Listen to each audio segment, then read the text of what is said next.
Can Than Ajaan share again your meditation practice schedule as a lay person? Was your life-threatening illness the only reason that motivated you to go for ordination?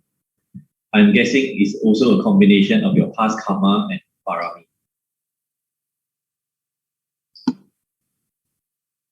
Well, I've been repeating this what do you call that? This thing many times already. But anyway, since you asked, I will answer again, right? Yeah, it's true. I wasn't a religious person, right? I wasn't a religious person, but because of my sickness, right? And then because of the sickness and because of the fear of death, and we were not sure how to die. We always know that we will die, but how to die? It's so scary that at the age of 21, immediately after the army, you fall sick and you keep searching for solutions to your sickness to cure it, and you can't. Right? In the end, all kinds of treatment have been through the Western, the Chinese, and resort to the voodoos, black magics, all kinds of things that can alleviate my pains and my fear for this sickness. And it can't help until I came to Wat Pale Lai, this temple where Wei Ming is now, and which is where I'm staying now also, Wat Pale Lai. And of course, I got to thanks my two very great benefactors, and this is David Chan, one of my good friends. David Chan Chong Lin, he recommended me to the Pale Lai, and after coming to Pale Lai, the next is a lay teacher. His name is a ex-SIA flight engineer, Mr. Chong Fun Chun, who taught me about the meditations and Dharma, right? And it was very sad during that time that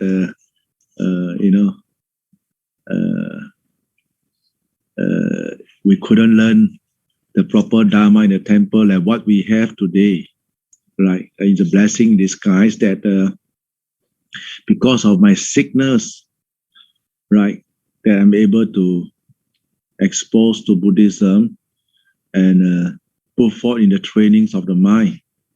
And of course, because if anyone is being threatened by death, I think everybody will have the same kind of mentality, like, okay, since I'm going to die, so how to die peacefully and the acceptance of death gracefully. And when you are given a choice that you have to come back if you die, and you will go happily and with no remorse. So when we are exposed to this kind of option, ordinary people who can think properly for themselves with full swing. I think everybody will have the same kind of decision that when you are given that, you got 2 more years to go as a human being. So what is going to do next? Whatever thing you have is no meaning at all. And full swing. When I say full swing, it means I will walk and sit. Even as a lay people, when you're so sick at time, but because you know that this is something, the practice that it can give you the real happiness in your mind. And of course, we cannot cure the sickness, but we are able to handle the mind state, the acceptance to the truth of the nature that's going to happen very soon. So because of the fear and the kind of doubts, I put in a lot of effort. And of course, it's not easy. It's not easy because of this trauma we've been through and the kind of family background we have. It's very painful to go through all kinds of experience, very painful mind state, I should say. Very chaotic and sometimes, but if you think that, do I think of committing suicide? No. It's just that it's very painful. Your mind is very, very painful. It's a whole mess of suffering within your own mind. And because of that, we walk and sit. I walk and sit, put it this way. I rarely sleep. I spend all the time walking and sitting and walking and sitting, because why? I have this thought that what happens if I sleep and I die in my sleep, and then my mind was in the bad stage. And that really caught me in fear. That's why I seldom sleep. I sit. Even I want to sleep, I just sit, because we are given 2 years to live, right? So this kind of fear is a kind of blessing in disguise, and it really push me to the limit, both physically and mentally. And sometimes I may find myself pushing too hard, that when I fell down and sleep, I also don't know. Until I only know when I'm aware that how come the whole floor of saliva and my face was in the pool of saliva. I wake up, all saliva on my face. I say, since when I fell down and sleep? My vow is not to sleep, and I wake up again, I sit again and walk again. So this is how I push myself very, very hard. And yes, the result is very rewarding because of your full swing, all way out, all out. The dedication and practice, it reaps result. It reaps the result, because why? The mind really go into full concentrations. That's why when the mind go into full concentrations, then you can really see the contrast, the differences between a calm mind, concentrated mind in samadhi, and a mind that is so painful, so hopeless, so much fear, anxiety, anguish, anger, all kinds of negative thought is jambling up in the mind. But when the mind goes to full samadhi, wow, it's just a heaven and hell. 1 split second, just now you were in hell. And when the mind enters samadhi, straight away, you're like, wow, what is that? And when you have this kind of experience, I can tell you that everyone will have the same exclamation that, okay, we will go for the practice, right? And this because of my character, I'm the kind of outgoing character, like challenges, anything very dangerous, I don't know why this is my character. I like to, open to challenge, and it's good, and the mind progress very fast. But of course, if you ask me that any ordinary practitioner, will they have a kind of vigor for this kind of full swing? I doubt so. I doubt so if my situation is like normal people like you all. I don't think I want to push so hard also. I don't think I will audit as a monk either, to be very honest, during that time. But because of meditations and the study of the Dhamma, and when your mind has attained a kind of appana samadhi, that means one pointedness of the mind, you have the kind of confidence and trust in the Buddha's teaching that, the thoughts of ordination just arise after the sessions that, I want to ordain. I want to ordain. I go back, I tell my mom I want to ordain. And my mom sort of, hey, are you crazy? You just want to ordain. And again, the thought has been lingering and you work towards it, right? And I can always say that after what we have gone through, is a blessing in disguise. So I'm very thankful for what I've been through in my life. Those undesirable state of mind I've been through, the kind of very cruel, painful stage of period that I've been through. But because of the practice of the Dharma, right? It really changes like what you see now. Do I look like sick people? No. I'm fitter and fitter because why? Because with all the goodness we are accumulating all this while, meditation, walking meditation, to all kinds of good deeds, right? It benefited both physically and mentally, right? And I think someone is doing a autobiography, and I think it will come up very soon. So most of the things you all want to know will be inside there. All the interesting story of this monk that almost died and he's still living now, right? And a lot of people can get inspired because I have helped a lot of people, terminal disease that's going to die, and give them encouragement to fight and practice. So even if they die while practicing the Dharma, die while meditating, rather than to die in the hospital with all the tubes and all the doctor coming to pump your heart and you can't help yourself. You're only caring about this body. But we die gracefully and die, with the Dharma at heart. And this is the most important thing, that the acceptance of the truth and the acceptance of the karma.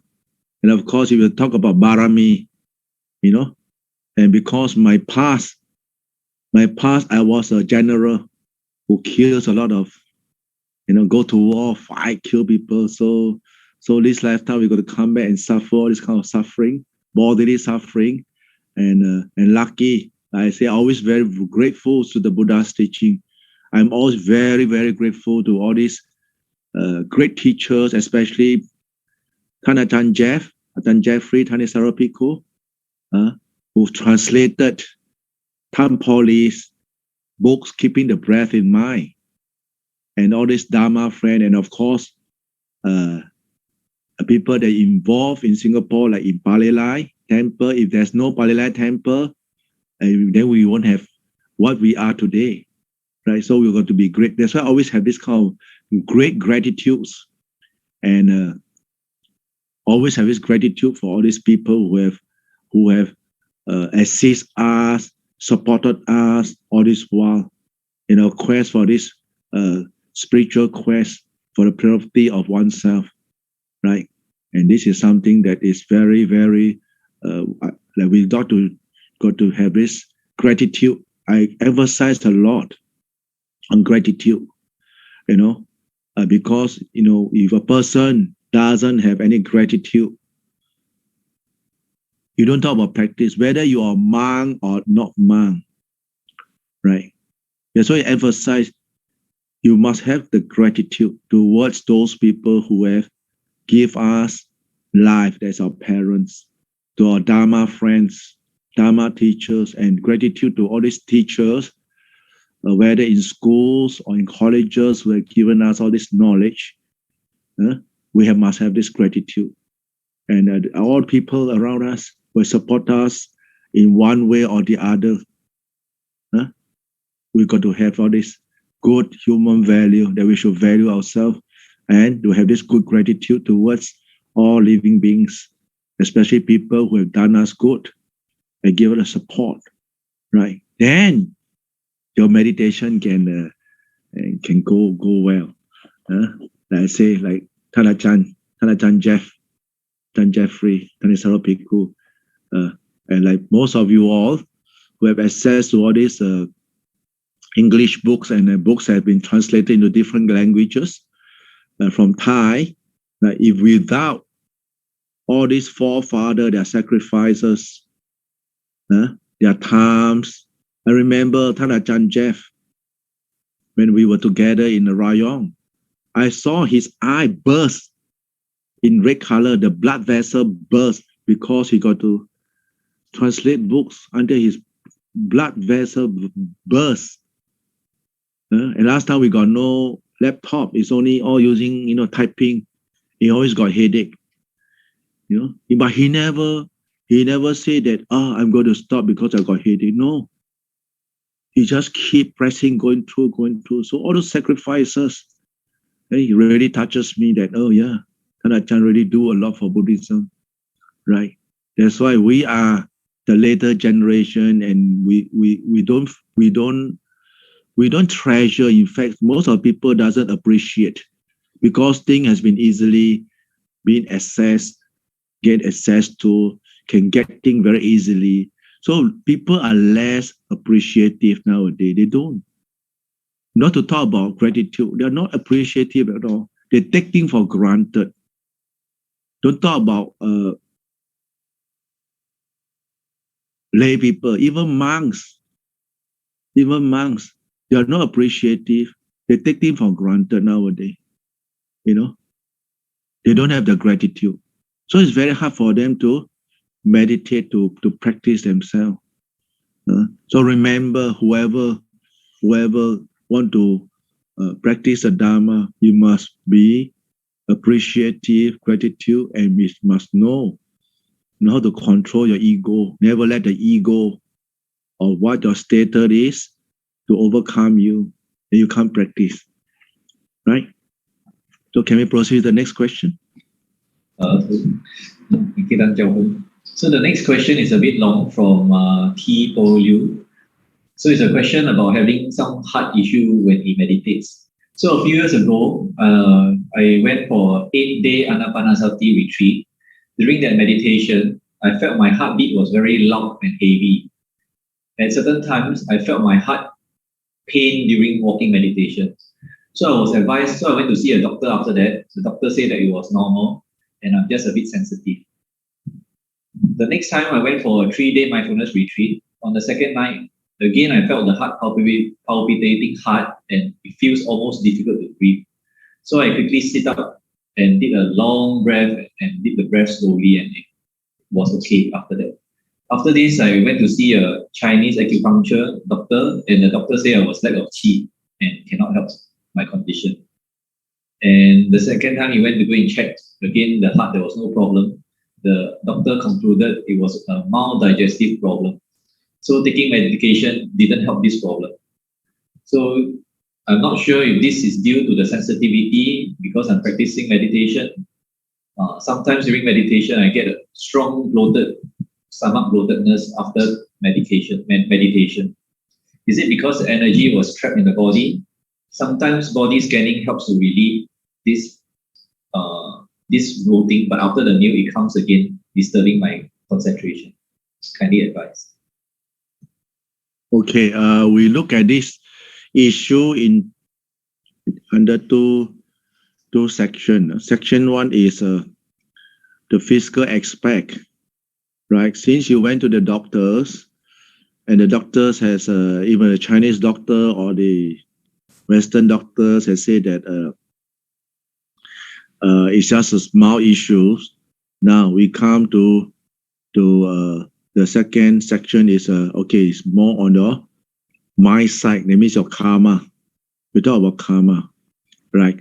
And the Buddha did say that those people who suffered these bodily sufferings and sickness are people who have committed this first precept, killing of beings. And don't get disheartened. I would say that we must take this thing as a blessing in disguise, so as to look at life that don't be complacent. Because I myself suffer the same symptom that you have. Right? I have headache. Let me tell you, before I meditate, every time I take my food, I will have a bloated stomach full of gas. And the gas it doesn't release through your backside, but the gas jam up to the head. And because of the gas bloated up to the head, it causes what? Headache. It causes ringing ears. It causes your eyes like a lot of tensions, very tired, very painful, and tight neck, tight shoulder. starfish chest. Wow, it's very torturing. But nevertheless, I was very committed to the practice.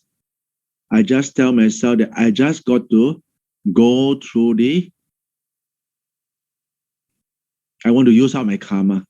I just encourage myself and tell myself that, okay, I want to use up my karma. If it is my karma to suffer this pain and meditate through this pain, so be it. I accept it. I just sit and go through it.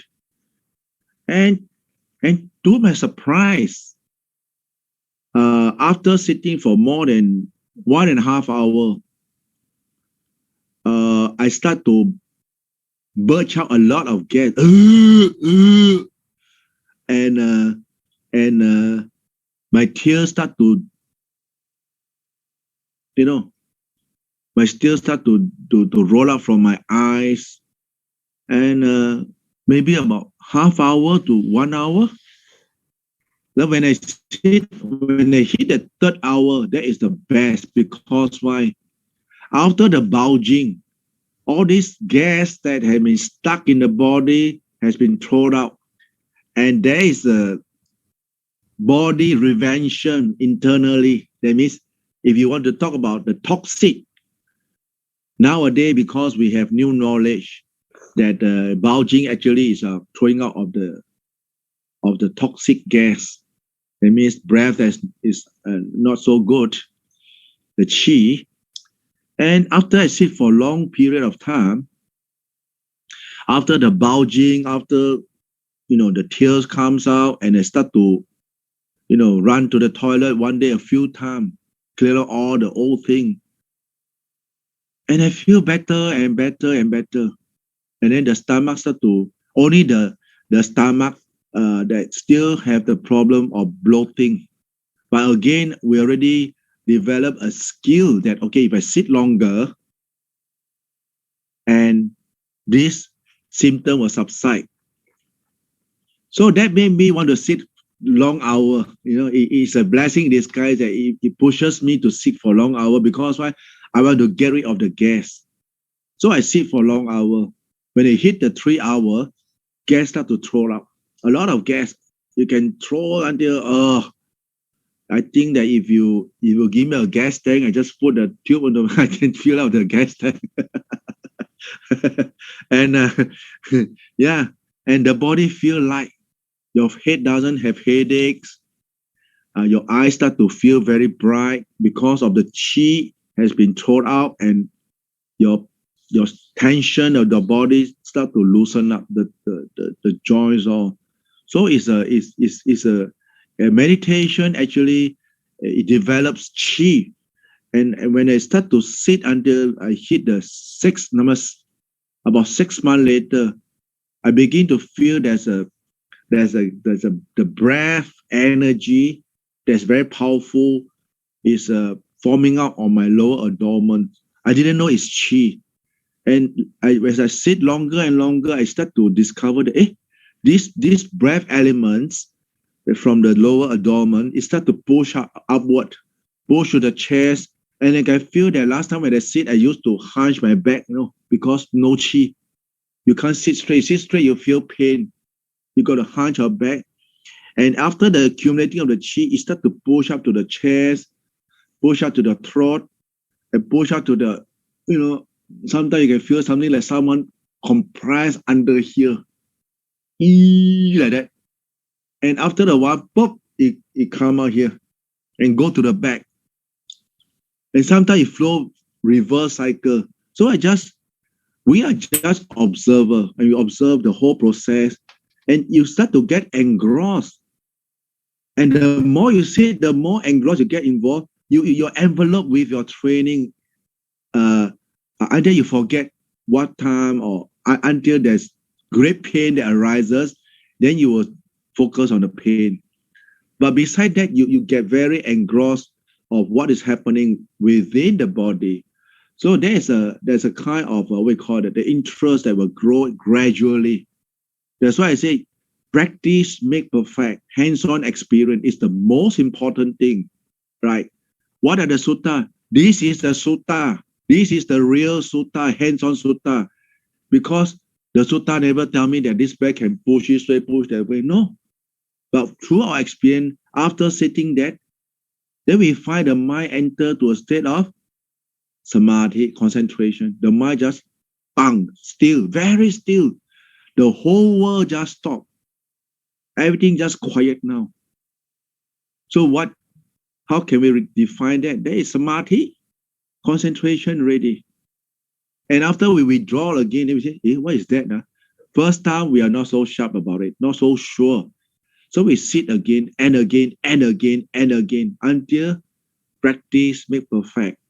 Practice, through the practice, the experiences become what? Become knowledge. The knowledge become what? Become a form of insight.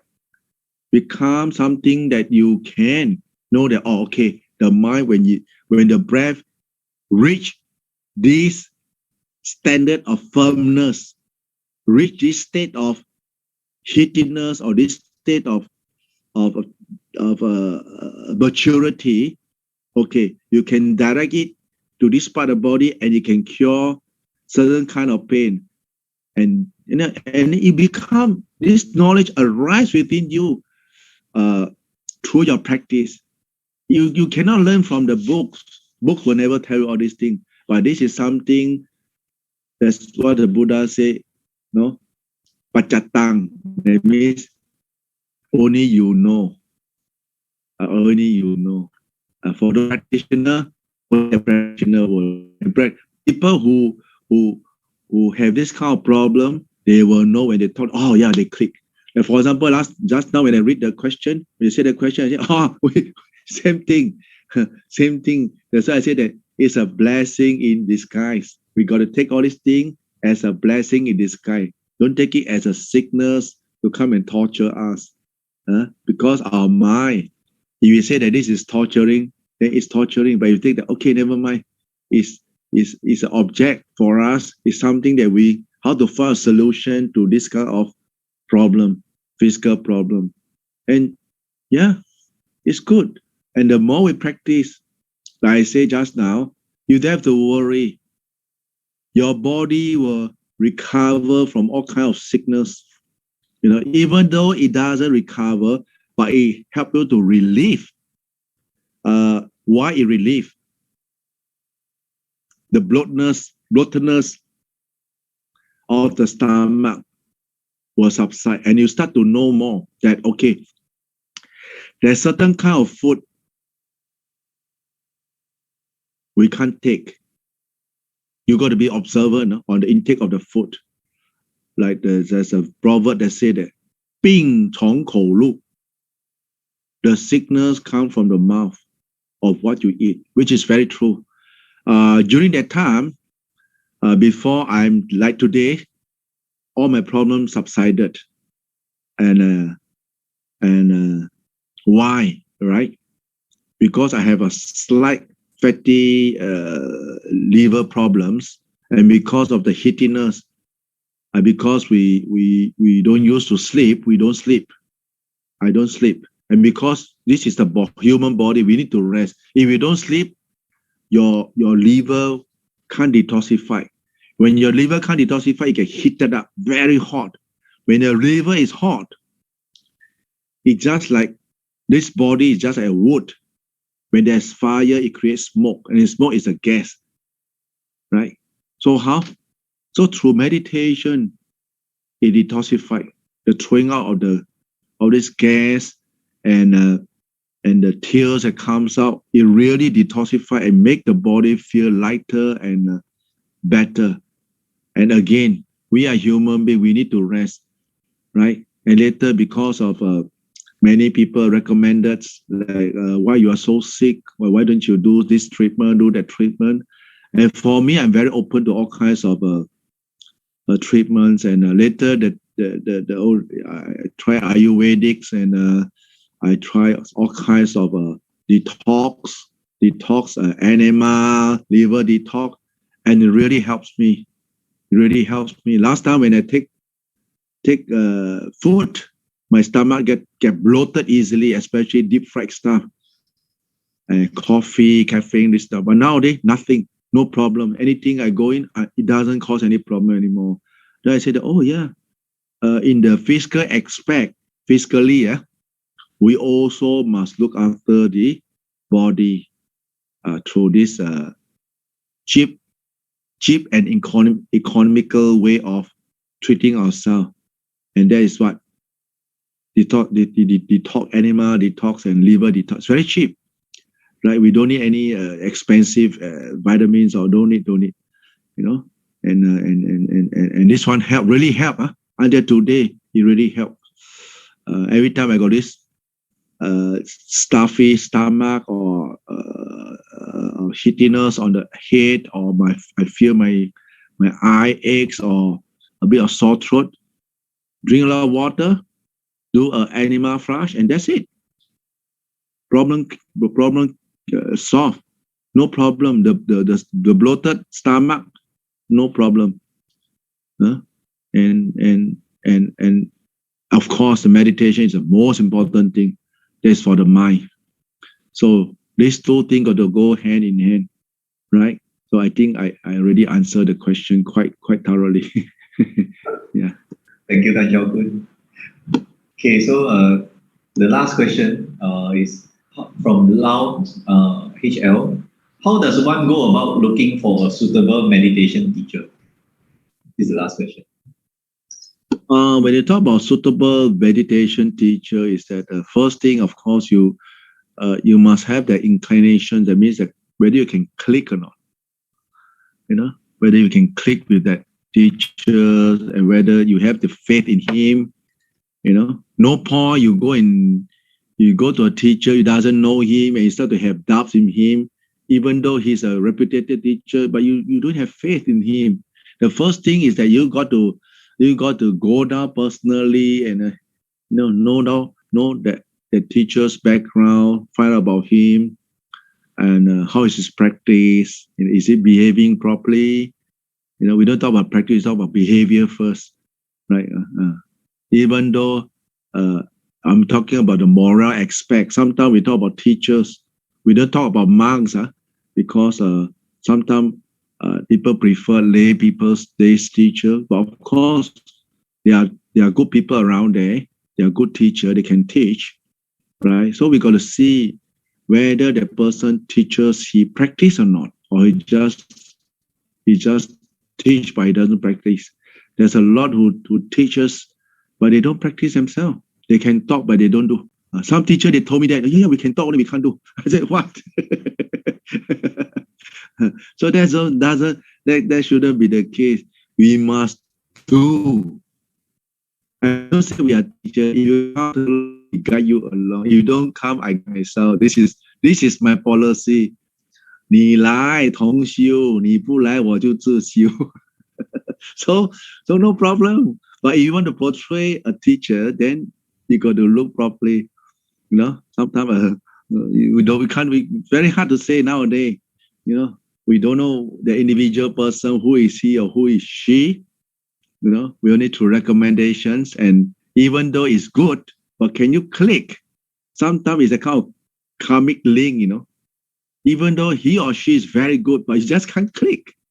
Like for myself, I've been through Thailand. I've been to so many teachers, great teachers during the time when I was ordained in 1987. All this Lom Pu Sim, Lom Pu Wan, Lom Pu Chop, all these great teachers was still around. Than Ajaan Ma Bua, Lom Pu Lui, all this first batch directly under Lom Pu Man's. After Lom Pu Man is this special teacher. I was in Thailand already, but I just can't click. You know who I can click with? I can click with Lom Pu Chia. And nobody believe me. They say, what? Of all the monks in Thailand, you click with this monk so rough, so rugged.